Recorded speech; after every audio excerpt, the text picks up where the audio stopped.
zangang khending ki sanin hi chengong vui hong thot ka bu hi bu za hin ki sanin mi thi hulin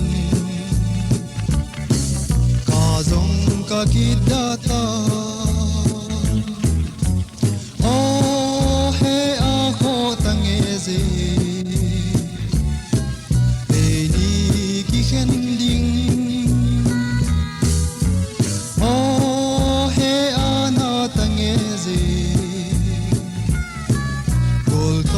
zangang khending